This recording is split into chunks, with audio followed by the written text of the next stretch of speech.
L'hebdo-parleur, 7 jours de lutte dans le viseur. Voilà comment le pouvoir tolère nos luttes. Locales, sectorielles, dispersées.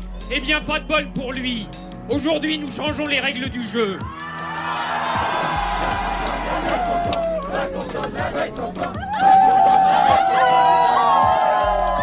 J'aimerais bien qu'on commence à me considérer en tant que tel. Radio-parleur, le son de toutes les luttes. Un bon hebdo radio-parleur, ça démarre souvent dans la rue. C'est nous, les Luxembourg-Lix. C'est nous, les Gilets jaunes. C'est pas nous. Mardi dernier, nous étions le 5 février et les Gilets jaunes battaient le pavé à Paris. Des gilets dans la capitale, en début de semaine. Depuis le début du mouvement, on s'est plutôt habitué à des week-ends agités, pas à des lundis ou des mardis de défilé. Il se trouve que ce 5 février, ce n'était pas un nouvel acte jaune, mais un jour de grève générale appelé par la CGT. Alors clairement pas de blocage du pays à constater, mais plusieurs cortèges mélangent de rouge syndical et de jaune en colère pour un timide début de convergence, une expérience à renouveler.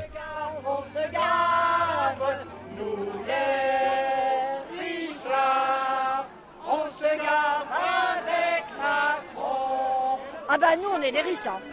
Alors nous on a du mérite aujourd'hui à être là parce que c'est pas vraiment la manif pour nous, mais on tient bon. Ah bah nous on défend Macron à fond, parce que pas de paradis sans enfer fiscal, c'est bien connu. On ne craint pas les éléments hostiles et on leur dit traversez la rue, ne restez pas dessus. Il y a du travail en face. En plus, les échafaudages sont vides aujourd'hui. Bonjour, comment vous vous appelez ? Alain Barès. Et alors Alain Barès, vous êtes CGT et Gilets jaunes ? Voilà, c'est-à-dire que j'ai mis le gilet de circonstance, c'est la couleur de la CGT avec le jaune, parce qu'aujourd'hui, il faut être ensemble dans la lutte pour se battre contre ce gouvernement scélérat qui presse les salariés et les retraités, enfin et tout le monde, d'ailleurs il presse tout le monde. On a un peu l'impression que les syndicats sont peut-être jaloux des Gilets jaunes qui ont réussi à mobiliser plein de gens, même s'ils sont pas forcément aussi bien organisés qu'une organisation, qu'un syndicat. Je ne suis pas sûr qu'ils soient jaloux. Je pense que c'était un ras-de-bol vraiment général où effectivement les syndicats peut-être sont passés à côté. Je pense que dès le départ, les syndicats n'ont pas été assez dans la lutte en disant on ne va pas manifester avec des gens de l'extrême droite, et ce que je ne pense pas du tout.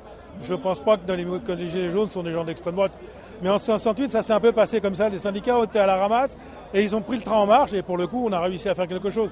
Ce mouvement social qui est horizontal, décentralisé, est-ce que ça pousse pas un peu les syndicats à remettre en cause leur organisation quand même très verticale, très hiérarchisée ? Je pense qu'il va falloir se remettre en cause de toute manière, puisqu'il y a de moins en moins de syndiqués. Donc il y a bien quelque chose qui se passe dans la société. Donc il faut aussi peut-être se moderniser, peut-être être à l'écoute, peut-être trouver d'autres moyens que de faire des grèves, que de faire des manifestations. Qu'est-ce qu'il y a comme autre moyen ? Là est la question. Qu'est-ce qu'il y a comme autre moyen ?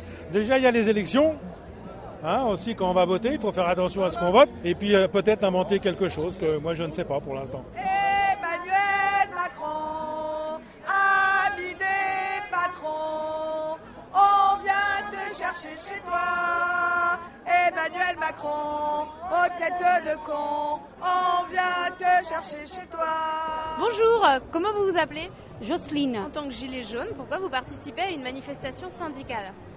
On n'est pas très syndicat, mais c'est pour être en masse, si vous voulez. Voilà, parce qu'on pense à peu près pareil, sauf on est apolitique, nous. Ça vous dérange pas, en fait, de marcher à côté des ballons de la CGT, de FO ? Oh non, pas du tout.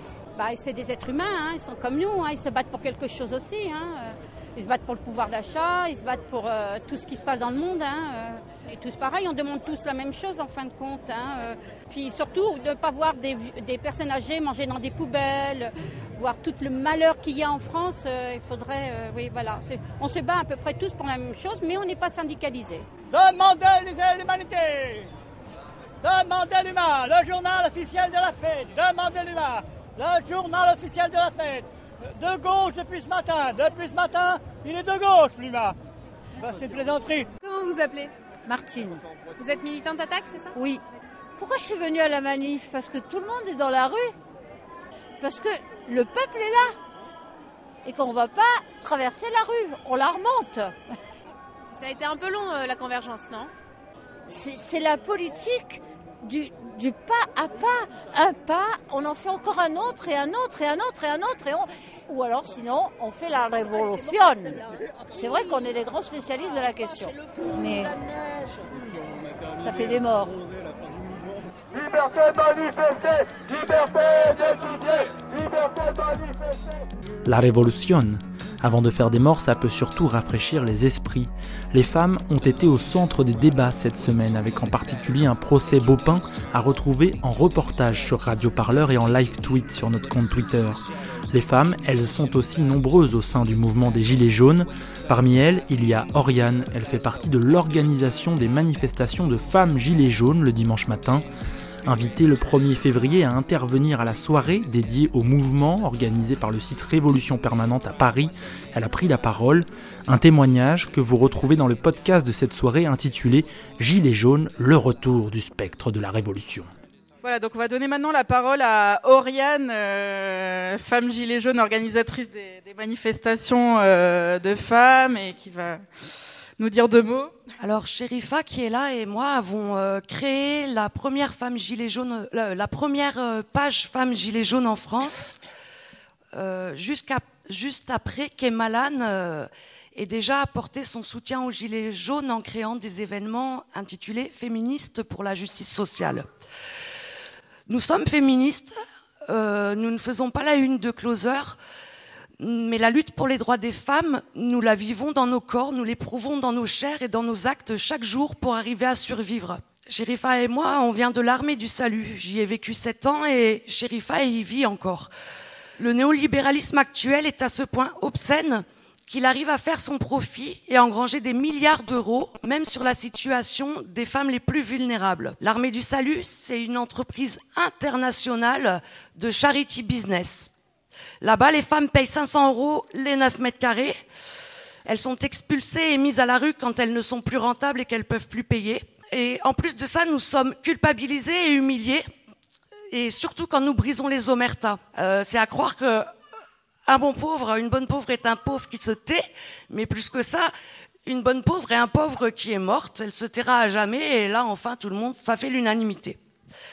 La façon dont les actions et les manifestations sont réprimées depuis le début du mouvement ne fait que dévoiler au grand jour la façon dont sont traitées quotidiennement et depuis longtemps les classes les plus populaires en France. Il y a presque 3 mois maintenant, une brèche s'est ouverte avec la pétition de Priscilla contre la taxe du gasoil. Nous avons été des milliers de femmes et d'hommes à s'y engouffrer massivement pour libérer enfin cette parole nécessaire et urgente.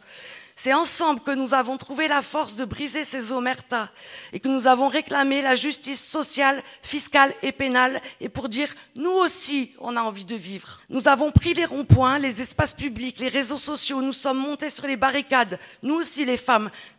Nous comptons nos blessés dont les visages défilent sur les réseaux sociaux. Notre groupe de femmes précaires, femmes en guerre, s'est élargi. Nous sommes maintenant 15 administratrices et 2 administrateurs à travailler pour donner à voir la parole et les revendications de toutes les travailleuses précaires, les chômeuses, les mères célibataires, les femmes handicapées, les blouses blanches, toutes ces femmes qui font partie des corps de métier encore très féminisés, les aides-soignantes, les métiers aussi de l'éducation, qui sont les plus exploités par le système néolibéral. Voilà, on va bientôt faire une assemblée de femmes gilets jaunes. On travaille avec toutes les femmes gilets jaunes parce qu'après le nôtre, il y a eu vraiment beaucoup de groupes qui se sont ouverts à Charleville-Mézières, à Toulouse, à Marseille, de groupes femmes gilets jaunes. C'est pas pour diviser le mouvement, au contraire, c'est pour le renforcer. Et comme disait Mirabeau, tant que les femmes ne s'en mêlent pas, il n'y a pas de véritable révolution. Et voilà.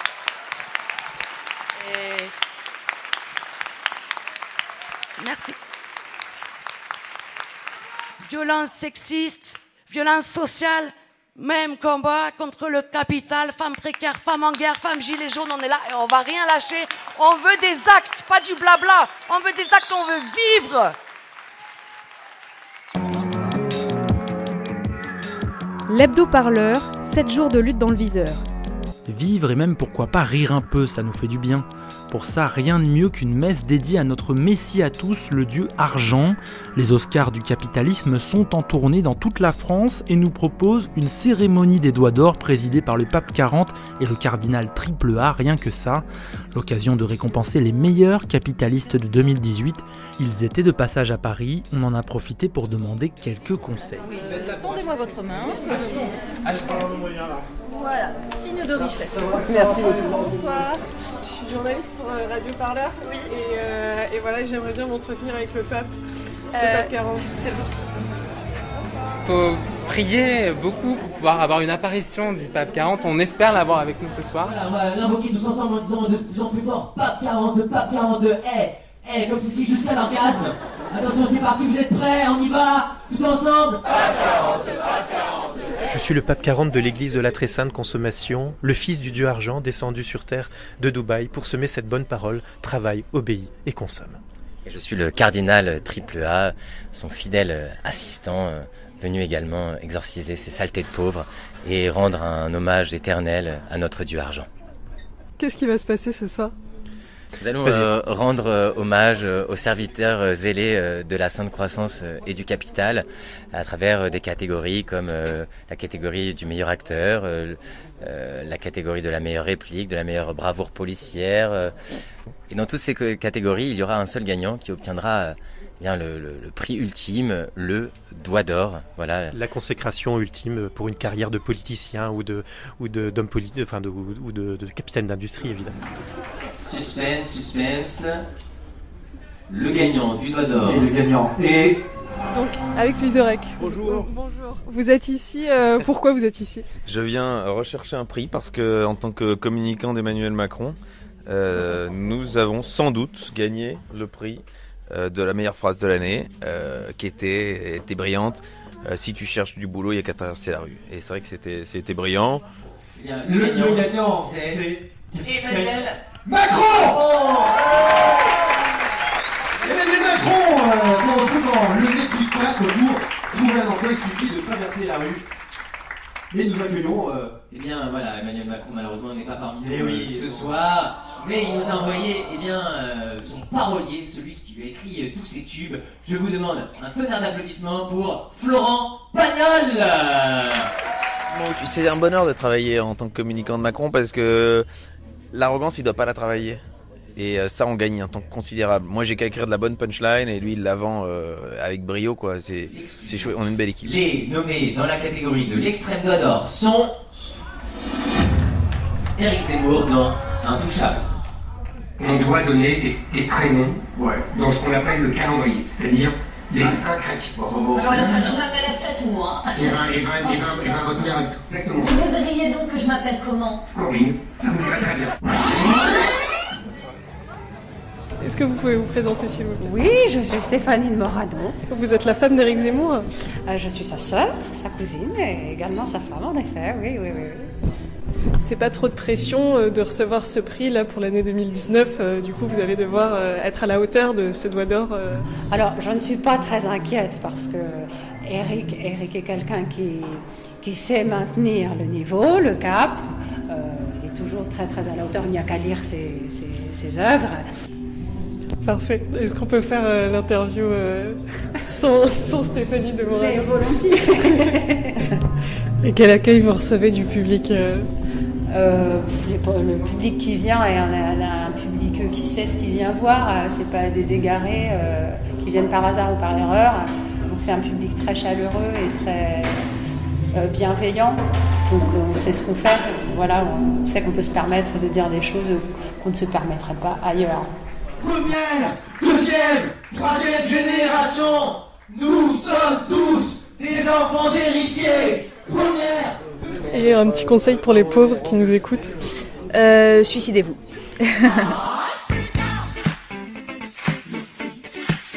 Radio Parleur de toutes les luttes. À défaut de se suicider, on aimerait bien continuer à pouvoir s'informer. Lundi dernier, c'est le parquet de Paris qui a lui tenté d'en savoir plus à la recherche du secret des sources dans les affaires Benalla. Pour ça, des magistrats, des policiers se sont présentés à l'entrée de la rédaction de Mediapart. Perquisition refusée, mais timing parfait. Le directeur de publication Edoui Plenel était à ce moment précis à la barre du tribunal de Paris. Il répondait aux accusations en diffamation de Denis Baupin. De la barre du tribunal à la perquisition du parquet, on était dans le métro puis en conférence de presse avec le journaliste à moustache le plus célèbre de France. Je suis Edoui Plenel, le directeur de Mediapart. J'étais au tribunal pour défendre l'honneur de Mediapart dans le cadre du procès que nous fait Denis Baupin, dont nous avons révélé des faits de harcèlement et d'agression sexuelle. Et juste avant que je passe à la barre en tant que directeur de publication, et donc que je sois entendu longuement, j'apprenais que sur ordre du procureur de la République de Paris, c'est-à-dire d'une magistrature non indépendante, dépendant du pouvoir exécutif, une perquisition et qu'un procureur et des policiers se présentaient à Mediapart. Et c'est une manœuvre qui est une atteinte profonde à la liberté de la presse, au secret des sources, au devoir d'enquêter des journalistes. Médias perquisitionnés, gilets jaunes toujours motivés, paroles de femmes libérées, une belle semaine pour distribuer allègrement les doigts d'or. Ces reportages, vous les retrouvez sur radioparleur.net. On vous donne aussi rendez-vous sur nos réseaux Facebook et Twitter. Passez une très bonne semaine à l'écoute du son de toutes les luttes. Salut!